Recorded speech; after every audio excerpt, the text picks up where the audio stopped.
The roots of the Duluth Superior Symphony Orchestra go back all the way to 1931, when a group of enthusiastic music lovers founded the Duluth Civic Orchestra and began rehearsing in a local carriage house owned by professional music teacher Alfin Flaten.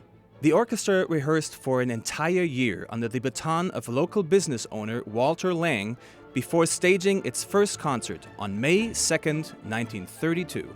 The program featured a wide range of music, including the work that you will enjoy tonight, Tchaikovsky's Symphony No. 4.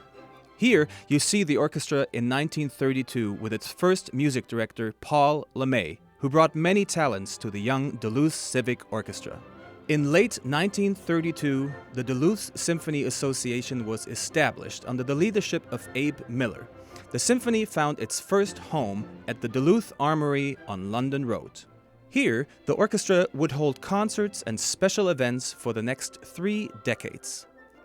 Despite the Great Depression, the orchestra thrived under LeMay's baton, winning growing community support and gaining national recognition through publications like Time magazine, the New York Times, and Reader's Digest. In 1942, the total annual operating budget was $24,000. Half of this money was raised through subscriptions and ticket sales, the other half from donations. Here, you can see an ensemble from these early days with Abe Miller, second on the left, the symphony's first general manager. Since then, the orchestra has grown tremendously. Today, the annual budget is around $1.5 million. Like all orchestras in the US, the DSSO still relies on individual and community support. If the orchestra was financed only through ticket sales, the average ticket price for today's performance would be $93. Recognizing the importance of music in the Twin Ports, Maestro LeMay championed strong community music education. Duluth's first youth orchestra, the Junior Symphony, was created under the umbrella of the Duluth Symphony Association in 1940. Today, the DSSO's youth orchestras include 2 full orchestras, a beginning string orchestra, a percussion ensemble, and a harp ensemble. The latest addition to the program is the Camerata, an advanced string orchestra under the direction of our concertmaster Aaron Aldrich that was established in 2016. Throughout its 85-year history, the DSSO has had 9 music directors at its helm. Paul LeMay's tenure lasted 10 years before handing over the baton to Tauno Hannekainen. 5 years later, Joseph Wagner was appointed music director to the organization. Hermann Herz enjoyed a 17-year tenure with the orchestra. Then, Joseph Hawthorne led the group until 1977. Many still remember Tavo Virkhaus, who led the DSSO from 1977 until 1994. Yong-Yan Hu was elected its music director in 1995 and served for 5 seasons. Finally, Markand Thakar was the DSSO's maestro from 2001 until 2012, when yours truly, Dirk Meyer, was appointed music director in 2012. After a contract renewal in 2017, I look forward to an exciting 5 years ahead. During Hermann Herz's tenure, the association added another important element. The symphony chorus was established in 1959, along with a tradition of performing opera.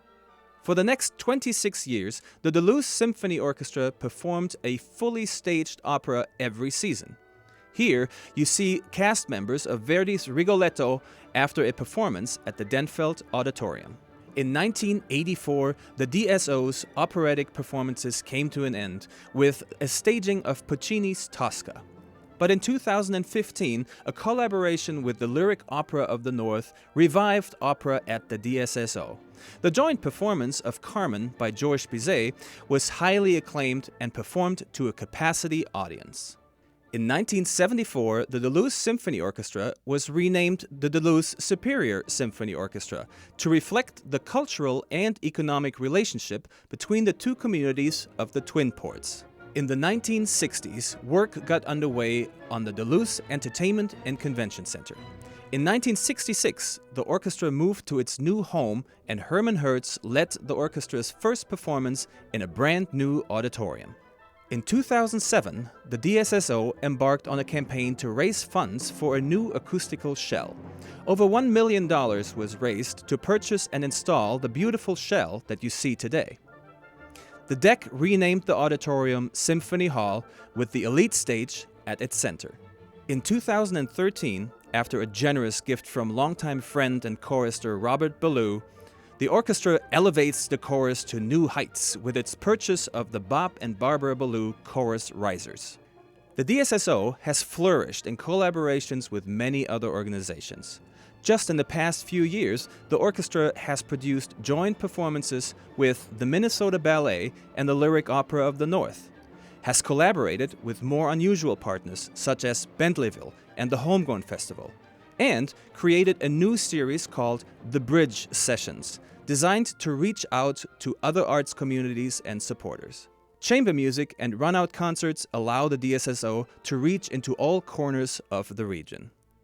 With the creation of Runway Duluth in 2015, the orchestra redefined what a concert experience can be. Created in collaboration with the Duluth-based photography agency Runway Manhattan, the concert featured projections and live runway shows and brought the DSSO to national attention. Newly launched this season, in collaboration with Minnesota Public Radio, the DSSO created the Beethoven Project. Leading up to Ludwig van Beethoven's 250th birthday in 2020, the orchestra will perform all of Beethoven's 9 symphonies over the course of the next 5 seasons. Our partner, NPR, will record these performances and broadcast them statewide as well as on a national platform. The DSSO has a rich history, a tradition of moving forward and finding promise in the future, then just as much as now.